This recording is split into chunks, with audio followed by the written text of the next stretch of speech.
अगर आपने अभी तक हमारे YouTube चैनल को सब्सक्राइब नहीं किया तो सब्सक्राइब कीजिए और नोटिफिकेशन बेल आइकन को दबाइए ताकि हमारा सारा वीडियो आप तक पहुंच सके और लाइक भी कर दीजिए। अब करते हैं पांचवा सवाल। ये क्या कहता है? यूक्लिड विभाजन प्रमेय का प्रयोग करके दर्शाइए कि किसी भी धनात्मक पूर्णांक का घन 9m 9m जोड़ 1 या 9m जोड़ 8 के रूप का होता है। ठीक है, तो ये भी पिछला सवाल की तरह ही है, इसका उत्तर भी उसी तरह का है। तो इसको भी हम दो पार्ट में करेंगे। पहला पार्ट में क्या होगा कि हम दिखाएंगे कि कोई भी संख्या हम ले तो उसको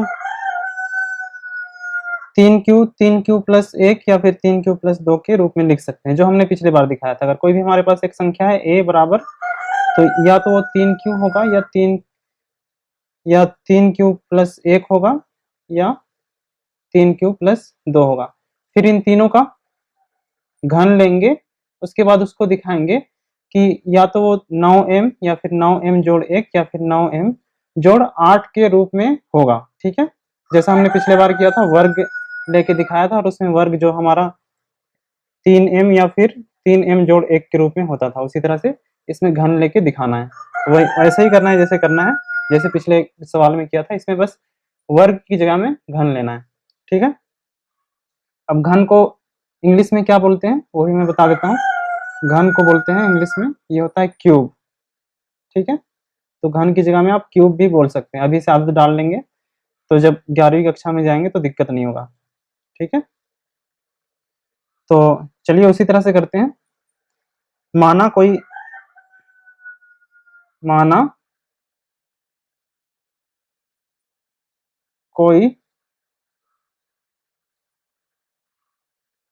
धनात्मक पूर्णांक a है और b कितना लेंगे, और b बराबर हमारा हो जाएगा 3, जो यहाँ पे होता है। ठीक है, b बराबर 3 है। ठीक है, अब इसमें यूक्लिड विभाजन प्रमेय क्या लगाएंगे? यूक्लिड प्रमेय का। ठीक है, सिर्फ प्रमेय का भी लिख सकते हैं, विभाजन नहीं लिख रहा हूँ। विभाजन यूक्लिड प्रमेय का से a कितना हो जाएगा? a हमारा हो जाएगा b का मान यहाँ पे, और यहाँ पे q जोड़ r। ठीक है, अब r का मान कहाँ से कहाँ तक होता है? या तो 0 से बड़ा होगा या उसके बराबर होगा और 3 से कम होगा। तो r का मान क्या क्या हो सकता है?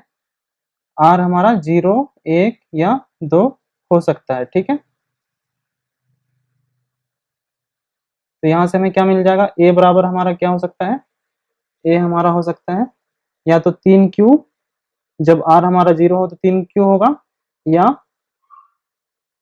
3q जोड़ 1 होगा जब r हमारा 0 होगा, या फिर 3q जोड़ 2 होगा जब r का मान 2 होगा। ठीक है, पिछले में भी ऐसे ही किया था। अब a का मान हम कोई भी धनात्मक पूर्णांक लिया हमने a, तो हमें a बराबर या तो 3q मिल गया, 3q जोड़ 1 मिल गया, या फिर 3q जोड़ 2 मिल गया। अब इसका घन निकालेंगे और देखेंगे कि वो हमारा 9m 9m जोड़ 1 9m जोड़ 8 के बराबर आ रहा है कि नहीं। ठीक है, तो पहला लेते हैं क्या? पहला जब हमारा a बराबर 3q हो। ठीक है, तो हम पहली वाली संभावना को करते हैं। पहला संभावना हमारे पास क्या है? जब a बराबर 3q हो। ठीक है, कौन सा वाला? ये वाला। ठीक है, जब a हमारा 3q हो तो हमें क्या दिखाना है? इसका हम घन लेंगे, वो या तो 3m या फिर 3m जोड़ 1 या फिर 3m जोड़ 8 के रूप का होगा। ठीक है, तो उसी चीज को करते हैं यहाँ पे।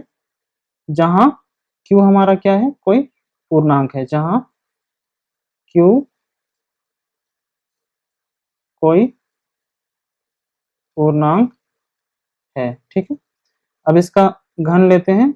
a का घन लिया, इधर भी घन लगाएंगे, तो ये कितना हो जाएगा? ये हो जाएगा हमारा यहाँ से 3 को अलग लिखें तो ये कितना बचेगा इधर, अच्छा पूरा ही लिख देते हैं, 27 क्यू का घन, ठीक है। तो इसको कैसे लिख सकते हैं, 9, यहाँ पे कितना बचेगा 3 क्यू का घन, देखिए 9 तिया 27। अब देखिए इसको हम एक नया नाम दे सकते हैं, ये हमारा हो जाएगा 9 के 1, ठीक है। अब के 1 हमारा क्या हो जाएगा, जहां के 1 हमारा 3 क्यू का घन के बराबर है। अब के 1 हमारा पूर्णांक होगा, क्यों, क्योंकि हमें पता है कि क्यू जो है पूर्णांक है, क्योंकि क्यू पूर्णांक है, ठीक है। इसीलिए इसलिए क्यू का घन भी पूर्णांक होगा, पूर्णांक है, ठीक है। अब ये क्यू का घन पूर्णांक है, तो कोई भी पूर्णांक के साथ पूर्णांक को गुना करेंगे तो वो भी पूर्णांक होगा, तो ये भी हमारा पूर्णांक है, ठीक है। तो ऐसे साइड में लिखते रहिए, ऐसे लिखने से नंबर अच्छा मिलता है एग्जाम में, ठीक है। तो ये K1 क्या हो जाएगा हमारा, कोई पूर्णांक है, ठीक है। अब इसको स्टार मार्क करके रखे रहिए, ठीक है। अब चलते हैं दूसरी संभावना में। दूसरी संभावना हमारे पास क्या है, ये वाली। इसके लिए तो हमने कर दिया a बराबर 3 क्यू के लिए, अब a बराबर 3 क्यू प्लस 1 के लिए करेंगे, उसके बाद इसके लिए करेंगे, ठीक है। इसके लिए तो हमें मिल गया, इस रूप का आ गया 9 m के रूप का। अब देखते हैं बाकी दो के लिए कैसा आता है। तो क्या करेंगे यहाँ पे, जब a बराबर 3 क्यू जोड़ 1 हो, ठीक है, जहाँ क्यू हमारा क्या है, कोई पूर्णांक है, जहाँ क्यू कोई पूर्णांक है, ठीक है। अब क्या करेंगे, दोनों तरफ घन लगा देंगे, तो ये हो गया a का घन और ये 3 क्यू जोड़ 1 का घन, ठीक है। अब आप लोगों को सूत्र पता है क्या होता है, a प्लस बी का घन, ये होता है a का घन जोड़ b का घन जोड़ 3 a का वर्ग b जोड़ 3 a b का वर्ग, ठीक है। तो यही सूत्र पे यहाँ पे लगा देंगे, यहाँ पे a की जगह में 3 क्यू है और b की जगह में 1 है, तो ये कितना हो जाएगा, 3 क्यू का घन जोड़ 1 का घन जोड़ 3 क्यू का वर्ग गुना 1 जोड़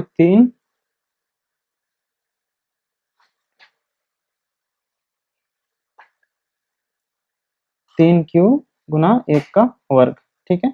अब इसको लिख देते हैं, क्या आएगा, ये आ जाएगा हमारे पास, इसको ऐसे लिख सकते हैं 9 गुना 3 क्यू का घन, ठीक है। ये 3 तिया 9 और 3 27, 3 का घन 27 होगा, तो 9 को इधर लिख दिया और 3 को अलग लिख दिया, ठीक है। क्यों, क्योंकि हम यहाँ पे जो समान होगा उसको बाहर निकालेंगे, तो ये हो गया प्लस 1 का घन तो 1 ही होगा, प्लस यहाँ पे देखिए 3 का वर्ग है, तो ये 9 तिया 27, तो यहाँ पे 9 को अलग लिख देते हैं और जो 3 बचा उसको यहाँ पे लिख देते हैं, और ये क्यू का वर्ग हो जाएगा प्लस यहाँ पे 9 क्यू, ठीक है, 1 का वर्ग 1 ही है।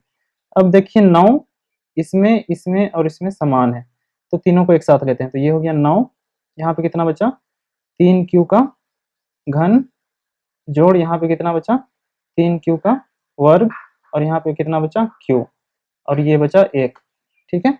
अब देखिए इसको हम एक नया नाम दे सकते हैं, तो ये हमारा हो जाएगा 9 के 2 प्लस 1, ठीक है। अब देखिए यही वाला, इसको बार बार लिखने का जरूरत नहीं है, एक बार लिख देने से हो जाता है। तो देखिए क्यू हमारा क्योंकि पूर्णांक है, तो क्यू का वर्ग भी पूर्णांक होगा और क्यू का घन भी पूर्णांक होगा, उसके बाद किसी भी पूर्णांक के साथ उसको गुना करेंगे तो वो भी पूर्णांक होगा। तो इसी के साथ यहाँ पे हमारे पास हो जाएगा, क्योंकि क्यू का घन पूर्णांक है तो 3 क्यू का घन 3 क्यू गुना ये भी पूर्णांक होगा, फिर ये भी पूर्णांक होगा, ये भी पूर्णांक होगा, तीनों को जोड़ देंगे तो पूर्णांक को जोड़ने से पूर्णांक ही होता है, ठीक है। तो ये पूरा पूरी पूर्णांक होगा, तो इसको लिखते हैं जहां के 2 का मान कितना है 3 क्यू का घन जोड़ 3 क्यू का वर्ग जोड़ क्यू। अब ये क्या है, एक पूर्णांक है, कोई पूर्णांक है, ठीक है।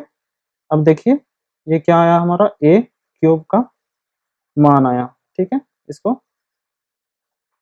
डबल स्टार करके रखिए। अब देखिए ये हमारा किस रूप का आया, इस रूप का आया। पहला वाला हमारा इस रूप का आया था, ये वाला इस रूप का आया। अब तीसरा बचा हमारा ये वाला, ठीक है। इसको भी करके देखते हैं कैसे आता है। 3q+2 के लिए जब ए का मान 3q+2 होगा, इसको निकालते हैं। तो क्या लिखेंगे, जब ए का मान कितना है, 3q+2 है, ठीक। तो यहाँ पे भी जहां q कोई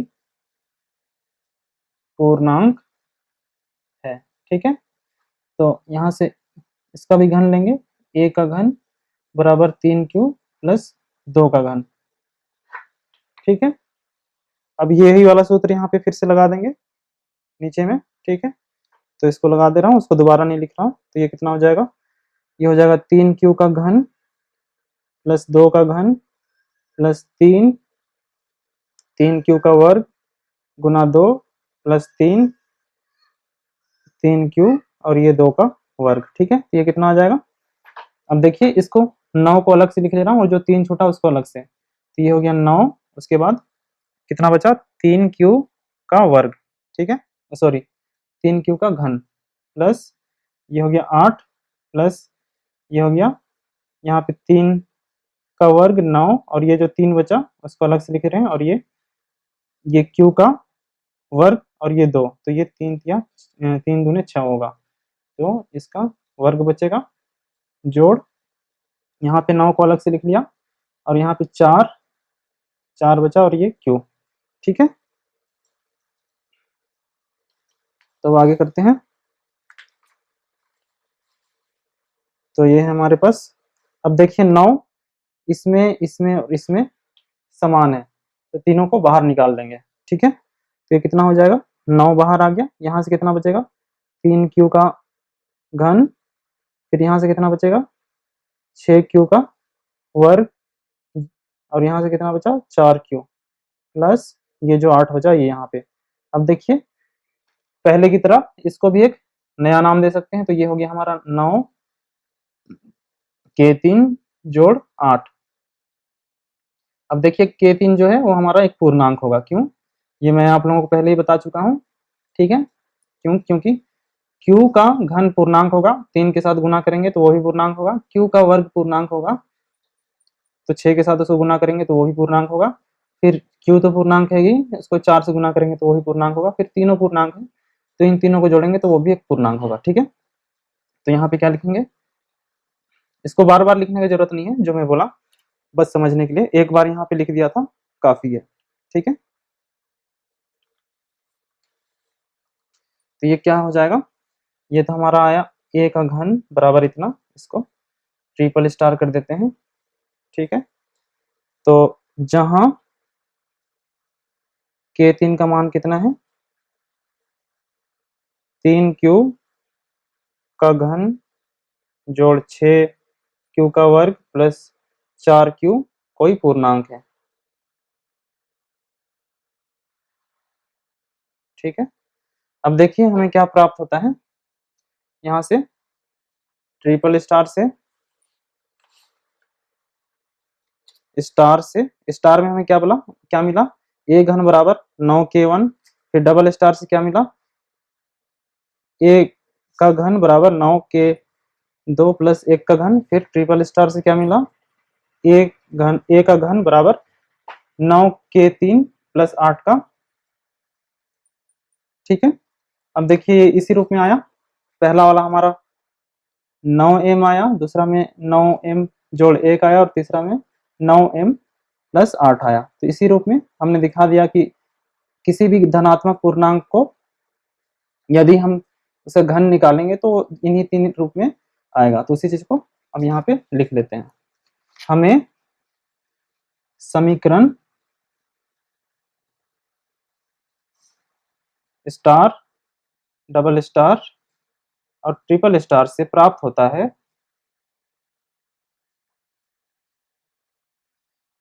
है कि किसी भी धनात्मक पूर्णांक a के लिए इसका अगर घन लेंगे तो वो या तो 9m या 9m जोड़ 1 या 9m जोड़ 8 के रूप का होता है। ठीक है, ये आपका कंप्लीट हो गया। ठीक है, फिर से एक बार बोल दे रहा हूँ, स्क्रीन से हट गया था। ए का घन बराबर 9m या फिर 9m जोड़ 1 या 9m जोड़ 8 के रूप का होता है। ये आपका खत्म हो गया।